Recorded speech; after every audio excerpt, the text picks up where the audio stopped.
As they came near to the village in which they were going, he walked ahead as if he was going on. But they urged him strongly, saying, "Stay with us, because it is almost evening, and the day is now nearly over." So he went in to stay with them. When he was at the table with them, he took bread, blessed and broke it, and gave it to them. Then their eyes were opened, and they recognized him, and he vanished from their sight. They said to each other, "Were not our hearts burning within us while he was talking to us on the road, while he was opening the scriptures to us?" That same hour they got up and returned to Jerusalem, and they found the 11 and their companions gathered together. They were saying, "The Lord has risen indeed, and he's appeared to Simon." Then they told them what happened on the road, and how he had been made known to them in the breaking of the bread. The Gospel of the Lord. Praise to you, O Christ. When we first shared the theme for this year's assembly, there was a lot of raised eyebrows. For such a time as this, reforming hearts through racial justice. Some white folks raised their eyebrows because they knew this would be a risky conversation. This is not a feel-good topic. Their raised eyebrows meant, "Really? You're going to make us talk about this? Now? Are we ready for this?" Some black folks and other folks of color raised their eyebrows too, but for different reasons. Their raised eyebrows meant, "Really? Can we trust this process, or will this burden us once again with having to tutor white folks?" Or worse, gloss over the painful truths of our experience. Are we ready for this? So I'm standing in a place where I know there's fear, suspicion, and trepidation. Yet, as a bishop, as your bishop, I feel it's important for me to speak to the pastoral yet prophetic truth of this assembly, for this assembly, and to this assembly. Are we ready? I have no doubt that we are. As a synod, we are practiced in this in ways that maybe other gatherings have not done. Do you remember that we had a service of reconciliation for our Mennonite brothers and sisters who had murderous history with the Lutherans 500 years ago? It took some years. It was a painful process, but after truth-telling and gut-wrenching and the tears and the deep sighs of resentment from quiet Mennonites who knew that most Lutherans did not have a clue how their own people were murdered a half a millennium ago. And the people who Luther called Anabaptists, and you can look that up and read what he said about that, there was forgiveness and reconciliation. And so, my friends, what would Martin Luther say 500 years, who died when he was living, if he knew that the Lutheran Synod of the Southeastern Pennsylvania is meeting in assembly in a Mennonite center? Is God good?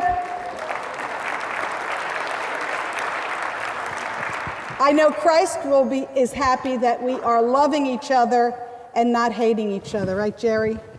Our Mennonite sound man here. So I absolutely believe that, especially now as we're commemorating 500 years of the Reformation, and as we decide what we need to reform as a church as we go forward, we are ready to begin reforming our hearts, our relationships, our communities, our synods, our nation, in what has been called America's original sin, the sin of racism. We can and we will do this work of racial reconciliation. And here is how I know we are ready. Because Christ is meeting us on this Emmaus road of reconciliation. And like the disciples who decided to invite Christ to stay with them, even as he was appearing to move on, There are committed folks in this synod who, by their own work on racial reconciliation, have already invited Christ into our midst. And even if there were only a few, and even if there was only 2, that would be enough, because it only took 2 disciples to invite Jesus Christ into their home. But they were ready, and that made all the difference. And friends, I want you to know we have thousands of people in our Lutheran Synod and among our ecumenical partners with whom we're already working on this issue, willing to take this on now. This moment has been prayed into being, my friends. And it was St. Paul, the one who used to be the enemy and the persecutor of the early Christian church, who reminds us today what he told the people at Corinth. All this is from God, who reconciled us to himself through Christ, who has given us the ministry of reconciliation. So we are ambassadors of Christ. Since God is making his appeal through us, we entreat you on behalf of Christ, be reconciled to God. We are taking seriously this ministry of reconciliation and racial justice. Now, this is not to say that other injustices are not important, okay? I'm just going to put that out there right now. But I implore you, in the next 2 days, stick with this. Try not to divert the conversation to other isms that we are also struggling with in our country. Try not to get so entangled with the current political divisions and rhetoric that we fail to see that racism is deeply embedded in our culture and will continue no matter who is in office. We will be invited to sincerely learn about the emotional, the spiritual, and physical violence and persecution Black people and Native peoples have been subject to for centuries in America. Somebody needs to start this process of reconciliation, and we are doing it. Every great movement started with a few people saying, enough is enough. Enough is enough. And I know there are people here in this synod who are ready, so I truly believe that now is the acceptable time. Why now? Well, if you're a cynical person, you might say, she waited for her last year to tackle this topic. And you know, you're right. It is my chance to tackle this important issue. But I want to give this as a gift to the next person who assumes this office and a priority for the future of this synod and for generations to come. This is important to me. And a new bishop just cannot start right here. There's going to be other things that need to be done right away.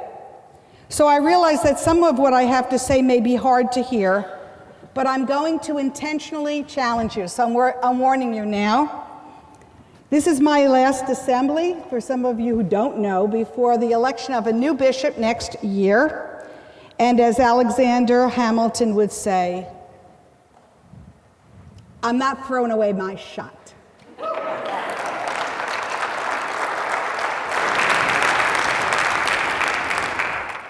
So hey, fire me. In the next 2 days, we will be opening our hearts, our minds, our assumptions, our biases, our experiences, in order to let the Spirit of Christ rule in our hearts and lives, because I know that it is Christ that has made this the acceptable time. As St. Paul reminded the Corinthians, so I exhort you, as we work together with him, we urge you also not to accept the grace of God in vain. For he says, at an acceptable time, I have listened to you. And on the day of salvation, I have helped you. See, now is the acceptable time. Now is the day of salvation. Christ is listening to us. And just as the disciples invited Jesus to stay a while and break the bread and share the scripture, so we right now are inviting Christ to be with us in this very important process of repentance and reconciliation. And you can be sure that your heart will burn from time to time. I would worry more if it didn't. Please know that we can trust in full confidence that Christ is helping us in this process. So let me first say a few words to my friends of color.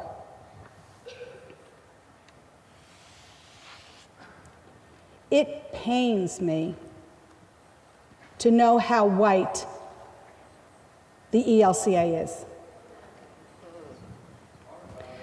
The last Pew study survey of American denominations announced that the ELCA is the whitest body in the country.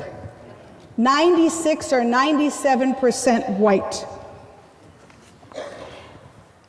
And to my friends of color, your decision to stay in this denomination is a gift we have neither earned nor deserve.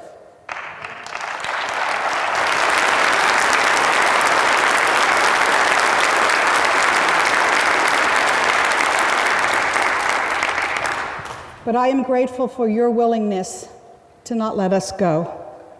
Like Jacob wrestling by the demon by the river Jabbok, you are not letting us go until you wrestle a blessing from us, even if it wounds you in the process.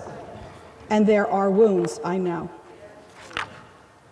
The theologian James Cone reminds us that there's no other population in America who knows the Christ experience in the same way as those who have endured what he calls the cross of America, the lynching tree.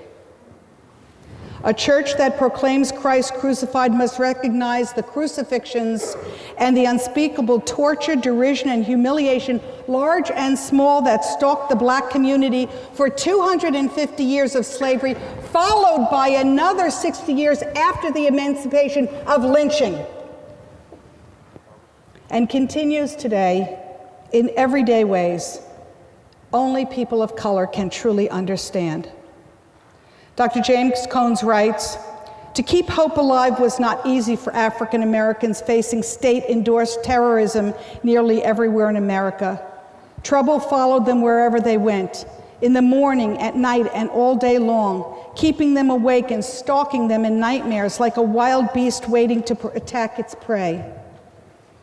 And so that God could make a way out of no way in Jesus' cross was truly absurd to those intellects, yet profoundly real to the souls of black folk. Enslaved blacks who first heard the gospel message seized upon the power of the cross." That's from the cross and the lynching tree. So I'm hoping that over these next 2 days, over the next year, and hopefully going forward, that we will all experience authenticity, that we as white Lutherans mean what we say when we proclaim that we need to reform and address sin. But I also recognize that there may be times when someone may bump a wound, whether on purpose, accidentally, or out of stupidity. And you black people, if that happens and you need to say ouch, say it. And if you need to stay away for a time, take the time you need, because you need to know there are people committed here to getting this right, and we will be here when you come back.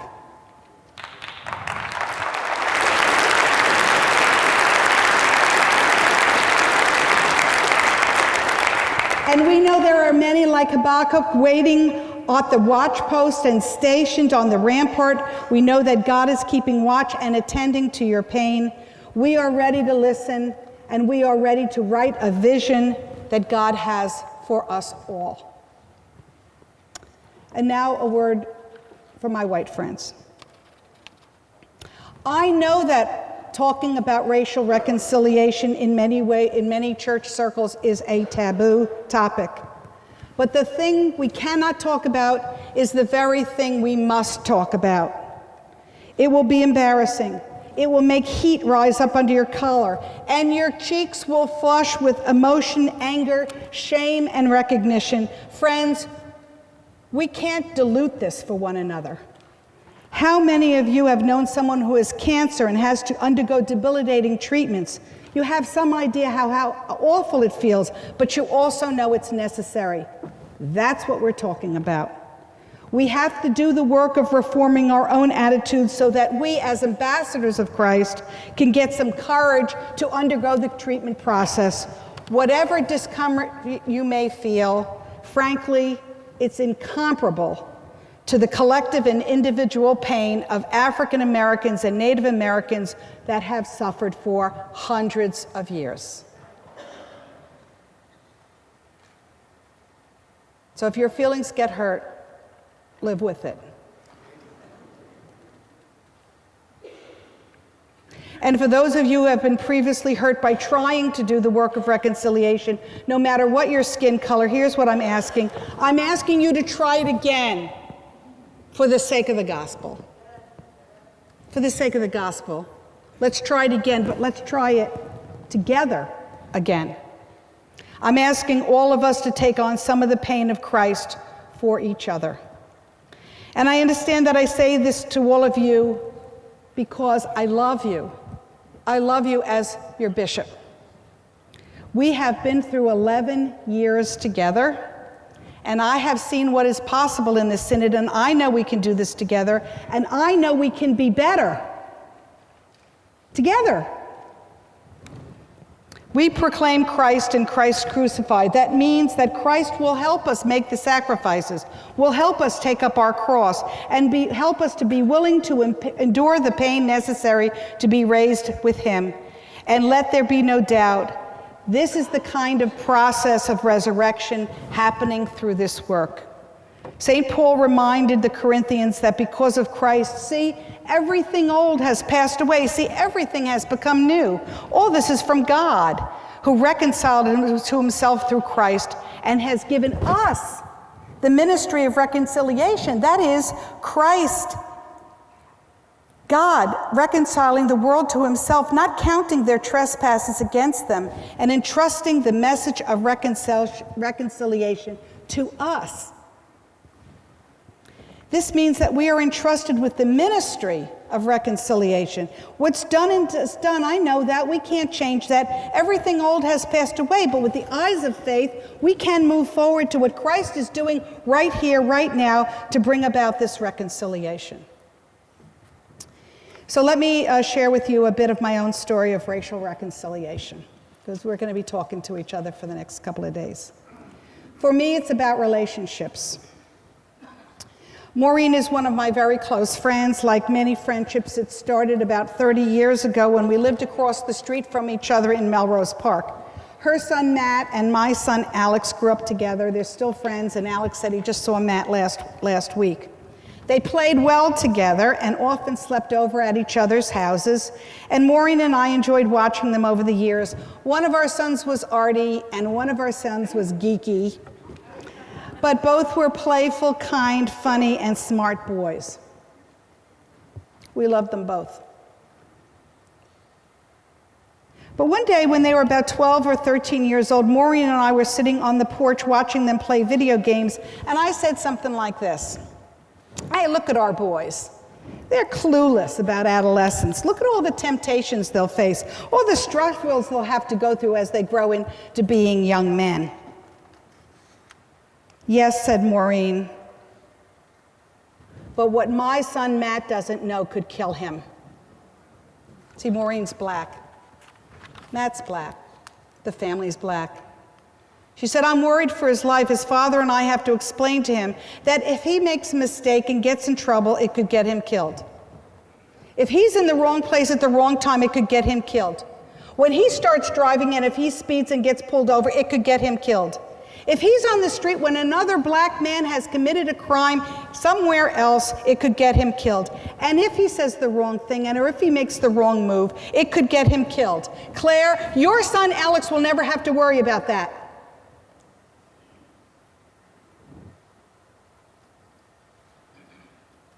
What she said hit me very hard. I didn't know what to say. It hurt me to hear what she had to tell me, but I never forgot it, and she was right. Her son Matt was and still is in mortal danger. And I count it as a great honor that my friend loved me enough to tell me the truth of her life, her experience. She gave me the talk, right? She gave me the talk that every black parent in America has with their children, and especially their boys. And she did that out of love. And here's what I learned that day.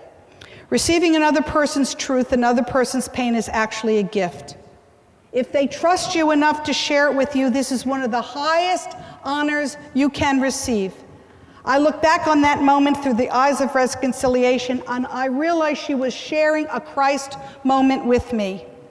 Christ moments aren't Hallmark cards or cross-stitched pillow mottos.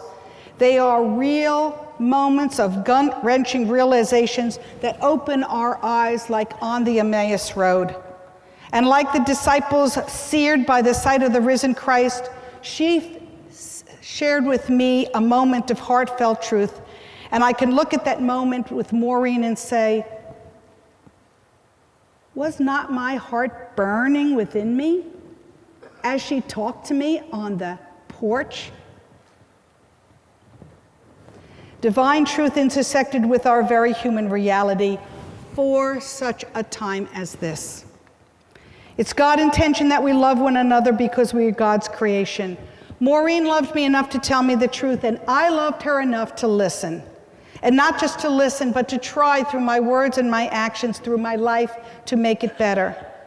After seeing the risen Christ and after seeing that God makes new life possible after endurable pain, those disciples didn't just sit back and settle into a comfortable night's sleep. No, they ran back to Jerusalem. They had news to share. They couldn't wait to share it. They couldn't even wait till the morning to share it and to return to the place of crucifixion and to announce that Jesus had indeed risen.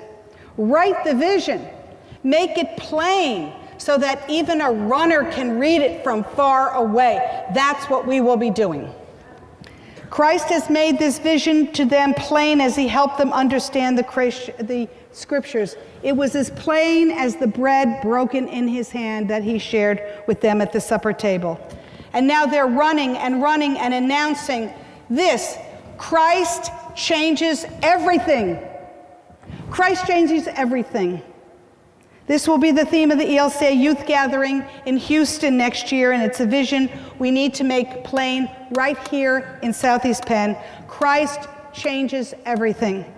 The fear of those disciples was transformed into bold courage to run back and to help to break the chains of evil that had locked their friends for so long. So we're on this Emmaus Road together, even when the sinfulness of our hearts and of our society makes us stumble. We're on the road together to disrupt the system of evil by having the courage to address the complexities of race, of class, of ethnicity. We're on this road together to proclaim that Christ changes everything. We are on this road to make it plain. Resurrection is born out of the cross-shaped pain that was transformed for us by God into new life. So there is hope. We can change. We can, with God's help, make a way where there was no way. Write that vision on your hearts, on your thoughts, in your prayers, in your actions, in your church bulletins, in your sermons, on your Sunday school lessons, in your letters to the editor, in your march on Capitol Hill, up on the billboards, down in the street. Write the vision, make it plain. Christ changes everything.